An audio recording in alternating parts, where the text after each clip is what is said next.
Hello everyone. आज का हमारा जो टॉपिक है वो है रेशियो एंड प्रपोर्शन। तो सबसे पहले समझते हैं कि रेशियो एंड प्रपोर्शन होता क्या है। तो कभी भी दो लोगों के बीच में या दो चीज़ों के बीच में जो कि सेम तरीके के हों, जैसे कि हाइट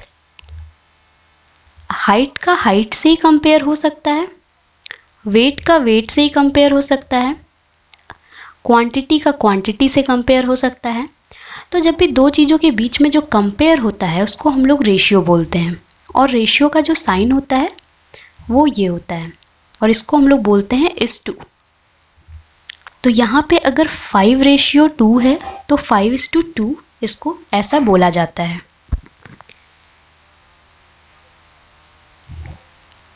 तो आइए एक एग्जाम्पल लेते हैं कि दो लोग हैं, कोई भी दो दोस्त हैं, एक के पास 10 रुपये हैं और दूसरे के पास 15 रुपये हैं।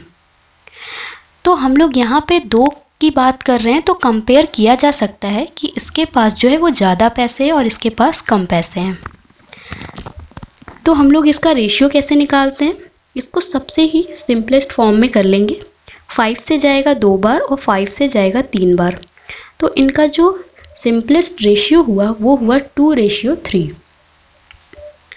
सेम ऐसे ही कोई दो दोस्त और हैं जिनके पास एक के पास 30 रुपीज़ है और एक के पास 45 रुपीज़ है। जब हमने इनको सिंप्लीफाई किया तो ये भी 15 से 2 बार और 15 से 3 बार, ये भी सेम रेशियो बन के आ गए। तो जब भी दो रेशियो सेम होते हैं तो हम लोग उनको प्रपोर्शन बोलते हैं। तो प्रपोर्शन को जो हिंदी में बोला जाता है समानुपात। तो इसमें सम और अनुपात दो शब्द जो हैं वो आए हैं।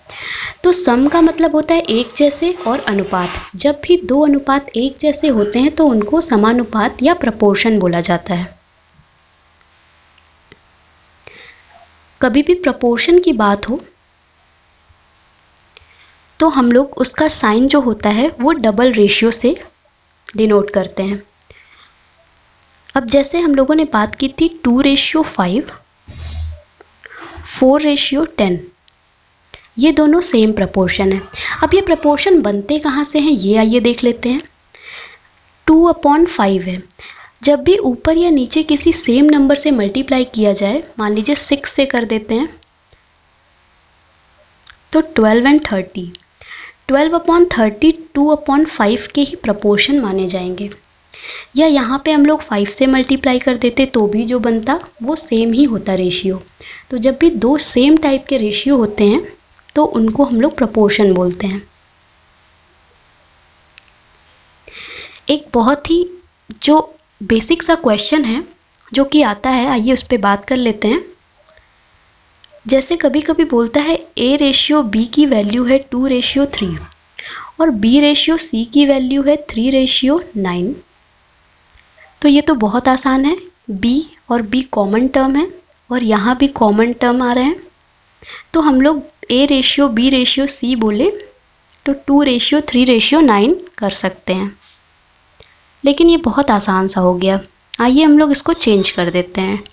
2:5, 6:9। अब बोलेगा A:B:C की वैल्यू बताइए। इसका जो सबसे आसान तरीका मुझे लगा वो है उल्टा n, मल्टीप्लाई करना। जब भी 3 रेशियो की बात कर रहा है, किसी 3 नंबर के रेशियो की, तो हमें 2 नंबर को एक साथ साथ मल्टीप्लाई करना है। अब मान लीजिए ये 3 नहीं 4 नंबर्स होते तो एक कम हमें 3 का मल्टीप्लाई एक साथ करना होता। आइए देख लेते हैं कैसे। तो यहाँ पे उल्टा n, यानी कि हमें दो दो को साथ में लेके चलना है क्योंकि हमें 3 का रेशियो चाहिए। तो 6 × 2 12, एक को हटा देंगे। 6 × 5 30, एक को हटा देंगे। 5 × 9 45। तो ये आ जाएगा A:B:C। अब अगर A:B:C ना पूछ के A:B:C:D पूछे और यहाँ पे C:D दिया हुआ है 2:8। अब क्या करना है, क्योंकि 4 का रेशियो पूछा है तो 3 का सेट बनाना है और उल्टा n। तो सबसे पहले हम लोग नीचे की तरफ आएंगे।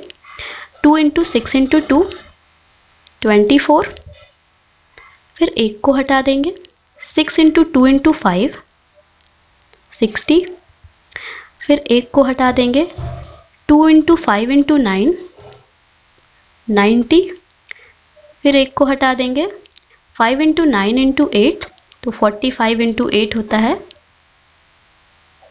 360। तो ये आ जाएगा A ratio, B ratio, C ratio, D। तो ऐसे ही कितने भी पूछेंगे आपको एक लेस करके उतने उतने नंबर का मल्टीप्लाई एक साथ साथ करना है। आइए क्वेश्चन पे बात करते हैं जो कि बहुत ज़्यादा बेसिक सा क्वेश्चन है और वो लगभग एग्जाम से पूछे जाते हैं। तो ये नंबर है कि कोई भी दो नंबर हैं और उनका जो सम है वो 40 है और उनका डिफरेंस 4 है। तो उन दोनों नंबर का रेशियो बताइए क्या होगा। तो अक्सर हम लोग a प्लस बी की वैल्यू निकालते हैं 40, फिर a माइनस बी करते हैं 4, फिर इनको कैंसिल करते हैं, 2a की वैल्यू 44 तो a की वैल्यू 22, फिर a की वैल्यू को पुट करते हैं। तो ये सब ट्रेडिशनल मेथड है। आइए ये सब करने की ज़रूरत भी नहीं पड़ेगी, एक ऐसा मेथड बताते हैं जो कि बहुत ही सिंपल लगा मुझे। इसमें यह है कि सम है और डिफरेंस दिया है। तो सबसे पहले सम है ना, तो 40 प्लस 4 कर देंगे, इन्हीं दोनों नंबर को ऐड कर देंगे और रेशियो 40 माइनस 4 तो 44 रेशियो 36। तो 4 से 9 बार और 4 से 11:9 ये आ जाएगा इस सवाल का जवाब। तो अगर आपको ये तरीका पसंद आया हो तो प्लीज़ लाइक कर दीजिए और कमेंट में ज़रूर बताइएगा कि कैसा लगा। आइए इसकी बात करते हैं। कुछ इस टाइप का क्वेश्चन आता है जिसकी ट्रिक बताते हैं आपको। 2 टाइम्स ऑफ a यानी कि 2a is equal to 3 times of b। अब इसमें a और b का रेशियो बताना है। तो जब भी कुछ ऐसा बोले ना तो b वाला जो 3 है उसको a को दे दो और a वाला जो 2 है उसको b को दे दो। 3 रेशियो 2 इसका जवाब हो जाएगा। इस टाइप के क्वेश्चन से प्रैक्टिस कीजिएगा। ये सब ऐसे क्वेश्चंस हैं जो आपको मार्क्स दिलवा सकते हैं बिना किसी टाइम को गवाए। एक क्वेश्चन इस टाइप का आता है जिसमें ये दिया रहता है कि ये जो नंबर है 3115 रुपीस, इसको 3 लोगों में डिवाइड किया गया है A, B और C में, और बोल रहा है कि इस तरीके से डिवाइड किया जा रहा है कि अगर उसमें से हम 25 रुपये, 28 रुपये और 52 रुपये को जो है डिडक्ट कर दें तो जो उनको मिलेगा उसका रेशियो होगा 8, 15 एंड 20। तो अब यहाँ पे देखिए, यहाँ पे जो है ये जो इतना मिलना था लेकिन मिल रहा है इस रेशियो में, और इस रेशियो में कब मिल रहा है जब इतना डिडक्ट किया जा रहा है। तो एक काम करते हैं, हम लोग पहले ही इन सबको डिडक्ट कर देते हैं। तो ये मिलके कितना हो गया, 105। अब 105 को इसमें से डिडक्ट करेंगे तो 3010 रुपीज़ आ जाएगा। अब 3010 रुपीज़ जो है वही मिला है जो कि इस रेशियो में बांटा गया है। तो ये टोटल कितना हो गया, 43। इस 43 की वैल्यू 3010 है तो 1 की वैल्यू जो आ जाएगी 70 आ जाएगी, इसलिए हम लोग 8 की वैल्यू निकाल लेंगे 560। तो सबकी वैल्यू ऐसे ही निकाल लेंगे। और अगर एक्चुअल अमाउंट बोल रहा है कि कितना मिला, तो क्योंकि डिडक्ट करने के बाद इतना मिला है तो इसी में ऐड कर देंगे तो 585 जो है वो A को मिल जाएगा, और इसी तरह B और C का भी निकाल देंगे। तो आज इतने ही क्वेश्चन लेकर आए हैं, आगे और भी ट्रिक्स मिलेगी तो हम आपके लिए लाते रहेंगे। अगर वीडियो पसंद आया हो तो लाइक कर दीजिए और अगर चैनल पर नए जुड़े हैं तो प्लीज़ सब्सक्राइब कर दीजिए। Thank you so much.